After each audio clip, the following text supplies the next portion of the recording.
देश में सर्वोच्च न्यायालय का किरदार सबसे बड़ा है। ये बातें बचपन से हम लोग सुनते हुए आए हैं, जहां जो फैसला देश का सर्वोच्च न्यायालय यानी कि सुप्रीम कोर्ट करेगा उस फैसले को माना जाएगा, या जो भी कदम सुप्रीम कोर्ट उठाएगा उस फैसले पर अमल किया जाएगा।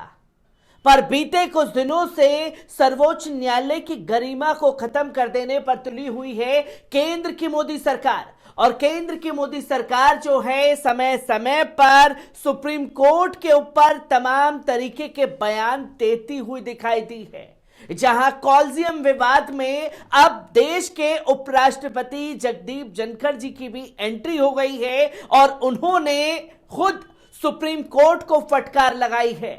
अमूमन देश में केंद्र सरकार फटकार लगाने का काम करता था, पर अब देश के मंत्री हो, चाहे नेता हो, चाहे उपराष्ट्रपति हो, हर किसी ने सुप्रीम कोर्ट के ऊपर अब चढ़ाई कर दी है। किस तरीके से यह बयान सामने आया है, एक बार इस पूरी रिपोर्ट पर नजर डालते हैं। प्रजातंत्र में शासन का जिक्र होने पर हम तीन मुख्य अंगों के बारे में पढ़ते हैं: कार्यपालिका, विधायिका और न्यायपालिका। ये तीनों मिलकर शासन का कार्य करते हैं। कभी कभार ऐसा मौका आता है जब किसी फैसले या मामले में दो अंग आमने सामने आ जाते हैं, एक तरह के टकराव की स्थिति बन जाती है। चौथा स्तंभ मीडिया को माना जाता था। संविधान ये सुनिश्चित करता है कि ये सभी एक दूसरे से तालमेल बनाकर काम करें और संतुलन बना रहे। कुछ समय पहले टकराव की स्थिति तब बनी जब राष्ट्रीय न्यायिक नियुक्ति आयोग गठित करने के लिए संसद से पहल हुई। सुप्रीम कोर्ट ने इस अधिनियम को रद्द कर दिया। हाल में केंद्र सरकार के भीतर जब कॉलेजियम सिस्टम पर खुलकर बोला जाने लगा तो सुप्रीम कोर्ट ने अटॉर्नी जनरल के जरिए इस पर बयान देने से बचने की नसीहत तक दे डाली। एक दिन पहले राजस्थान में विधानसभा अखिल भारतीय पीठासीन अधिकारी सम्मेलन शुरू हुआ तो न्यायपालिका से टकराव एक बार फिर सामने आ गया, जहां देश के उपराष्ट्रपति जगदीप धनखड़ और लोकसभा स्पीकर ओम बिरला ने खरी खरी बातें कही। ऐसे में यह जानना जरूरी हो जाता है कि एनजीएस अधिनियम क्या था और कॉलेजियम में क्या होता है, जिस पर न्यायपालिका और विधायिका आमने सामने हो चुकी है। दरअसल जजों की नियुक्ति के लिए मोदी सरकार ने एनजीएसी के रूप में एक स्वतंत्र संवैधानिक संस्था का प्रस्ताव रखा था। ये कॉलेजियम सिस्टम की जगह लेने वाला था। फिलहाल कॉलेजियम के तहत ही जजों की नियुक्ति हो रही है। नए सिस्टम में 6 सदस्यों को रखने का प्रस्ताव था। चीफ जस्टिस इस आयोग के प्रमुख होते और सुप्रीम कोर्ट के 2 सीनियर जज, कानून मंत्री और 2 जानी मानी हस्तियां सदस्य के रूप में शामिल होती। अभी कॉलेजियम सिस्टम में चीफ जस्टिस और सुप्रीम कोर्ट के 4 वरिष्ठ जजों का एक समूह जजों की नियुक्ति और तबादले का फैसला करता है। उसकी सिफारिश पर सरकार मोहर लगाती है। यह समझना महत्वपूर्ण है कि संविधान में कॉलेजियम व्यवस्था की चर्चा नहीं है। 1998 में सुप्रीम कोर्ट के फैसले से ही यह अस्तित्व में आ गया। एनजेएससी पर सुप्रीम कोर्ट राजी नहीं हुआ और उसने संसद के फैसले को ही रद्द कर डाला। इस आयोग ने जिन 2 हस्तियों को शामिल करने की बात थी उस पर सुप्रीम कोर्ट को आपत्ति थी। ये चीफ जस्टिस, पीएम और लोकसभा में विपक्ष के नेता वाली समिति द्वारा नामित किए जाते हैं। यह भी कहा गया था कि नामित किए जाने वाले व्यक्तियों में एक एससी, एसटी, ओबीसी, अल्पसंख्यक या महिला होगी। सुप्रीम कोर्ट ने सरकार की इस पहल को सिरे से नकार दिया तो भीतर ही भीतर टीस बरकरार रही। यही नाराजगी राजस्थान विधानसभा में देखने को मिली, जहां राष्ट्रीय न्यायिक नियुक्ति आयोग अधिनियम को लेकर न्यायपालिका की आलोचना करते हुए उपराष्ट्रपति जगदीप धनखड़ ने खुलकर अपनी बातें कही। उन्होंने कहा कि संसद के बनाए कानून को किसी और संसद की ओर से अमान्य ठहराना प्रजातंत्र के लिए ठीक नहीं है। सुप्रीम कोर्ट ने 2015 में एनजीएससी अधिनियम को निरस्त कर दिया। धनखड़ ने कहा कि दुनिया में ऐसा कहीं नहीं हुआ है। लोकतंत्र के अस्तित्व के लिए संसदीय संप्रभुता और स्वायत्तता सबसे ऊपर है। उपराष्ट्रपति ने जोर देकर कहा कि लोकतंत्र तभी कायम रहता है जब विधायिका, न्यायपालिका और कार्यपालिका लोगों की आकांक्षाओं को साकार करने के लिए मिलकर काम करती है। उनका इशारा संसद से कामकाज में न्यायपालिका हस्तक्षेप की तरफ था। धनखड़ ने तल्ख टिप्पणी करते हुए साफ तौर पर कहा कि न्यायपालिका विधायिका संबंधों पर हम शतरमुर्ग जैसा रवैया नहीं अपना सकते। संसदीय प्रभुत्व को कार्यपालिका व न्यायपालिका द्वारा कमजोर करने की अनुमति नहीं दी जा सकती। मौका था राजस्थान विधानसभा में अखिल भारतीय पीठासीन अधिकारी सम्मेलन का, जहां उद्घाटन सत्र में धनखड़ ने संवैधानिक संस्थाओं को अपनी सीमाओं में रहकर संचालन करने की बात कही। उपराष्ट्रपति ने साफ तौर पर कहा कि 1973 को गलत परंपरा पड़ी, तब भारती के केस में सुप्रीम कोर्ट ने मूलभूत ढांचे का विचार रखा।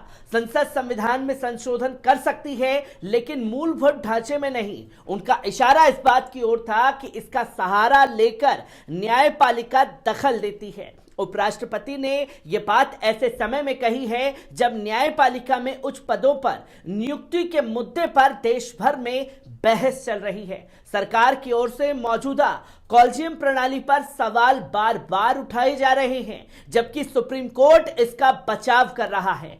धनखड़ ने कहा कि कोई भी संस्था लोगों के जनादेश को बेअसर करने के लिए पावर का इस्तेमाल नहीं कर सकती। उन्होंने पीठासीन अधिकारियों से कहा कि लोगों की संप्रभुता की रक्षा करना संसद और विधायिकाओं को दायित्व है। लोकसभा अध्यक्ष ओम बिरला ने भी न्यायपालिका के बारे में बड़ी बड़ी बातें तक कह डाली। उन्होंने कहा कि न्यायपालिका से संविधान में परिभाषित शक्तियों का एक गठजोड़ रहता है, उसी के सिद्धांतों का पालन करने की उम्मीद की जाती है। स्पीकर ने कहा कि संवैधानिक संस्थाओं को एक्टिविज्म से बचना चाहिए। विधायिका और न्यायपालिका के संबंधों पर बिरला ने कहा कि विधानमंडलों ने न्यायपालिका की शक्तियों और अधिकारों का हमेशा सम्मान किया है।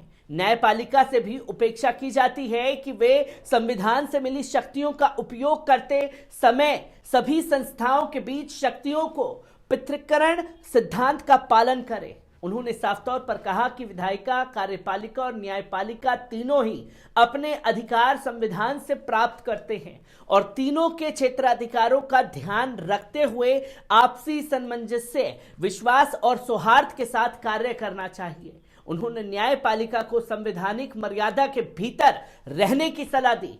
पिछले महीने सुप्रीम कोर्ट की एक पीठ ने अटॉर्नी जनरल के जरिए कॉलेजियम प्रणाली का बयान देने से बचने की नसीहत दी। न्यायमूर्ति एस के कौल की अध्यक्षता वाली खंडपीठ ने 8 दिसंबर को अटॉर्नी जनरल और वेंकटरमणि से सरकार को इस पर सलाह देने के लिए कहा था। इस पर धनखड़ ने कहा, मैं विधायिका की शक्तियों को कमजोर करने में पक्षकार नहीं बन सकता।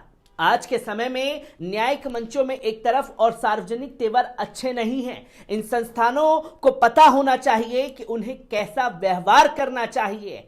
कुछ दिन पहले भी उपराष्ट्रपति जगदीप धनखड़ ने कहा था कि सुप्रीम कोर्ट ने राष्ट्रीय न्यायिक नियुक्ति आयोग अधिनियम को रद्द कर दिया, लेकिन संसद में कोई चर्चा नहीं हुई। यह एक बहुत गंभीर मसला है।